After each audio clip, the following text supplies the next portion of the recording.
Hello guys, today I'll explain the disease cycle of late blight of potato.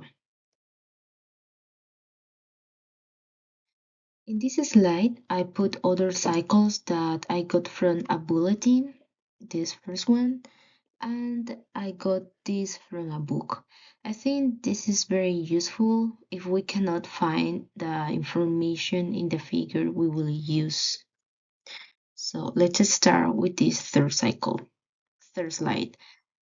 I put already the key steps in this diagram: the survival, the primary inoculum, the dispersal, the infection curve, the colonization, and the secondary inoculum.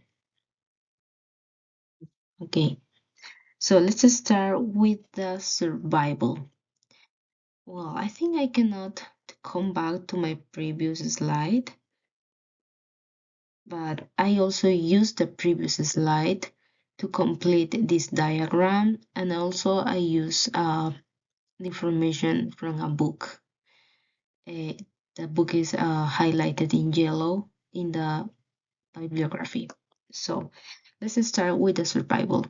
This fungi overwinters in cool potatoes piles, infected seeds, and volunteer potatoes. For example, after the harvest, we can use left some potatoes that are not good that we're going to discard, or we didn't we didn't realize that maybe some seeds were infected already and we're going to use for the next season.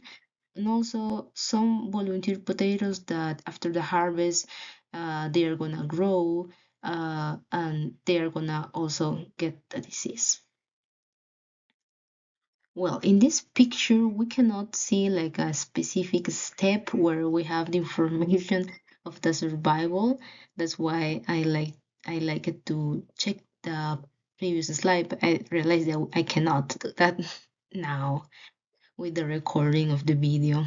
Okay, let's continue. The primary inoculum is the mycelium in tubers, and the dispersal is the air current, the wind blown soil, the splashing rain, and also the irrigation water. And this information I also got from the book. And let's continue with the infection curve. The infection curve, how it happens. So the mycelium spread in the cortical tissues. So here we can see like a potato. We can see like a small, like the potato is germinating, and we're gonna have like a sporulation from this young plant in the spring. So the mycelium is gonna spread in the cortical tissues of the sprout here. And sporangium and zoospores are gonna are produced. And these lands and infect the leaves. So we can see here the sporangium and also the zoospores. Well, these D also need to be here, right? And then we are gonna get the colonization.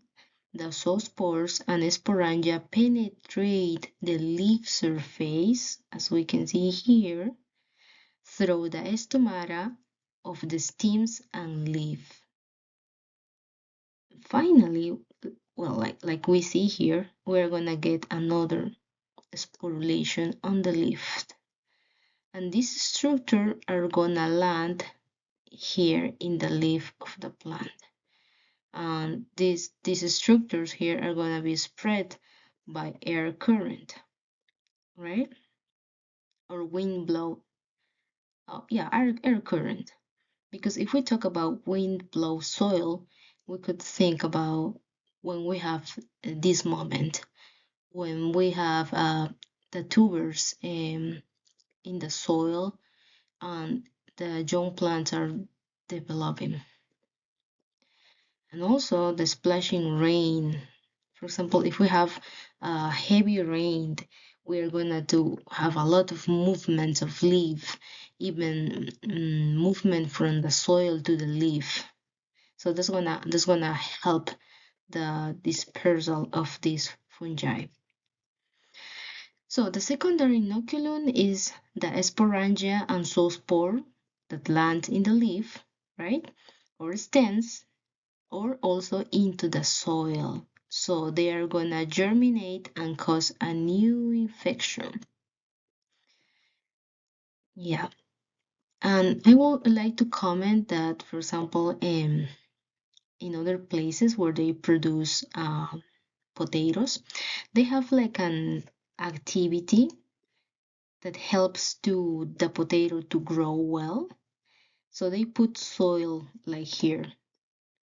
When we have like small plants, when they are growing, a certain point of the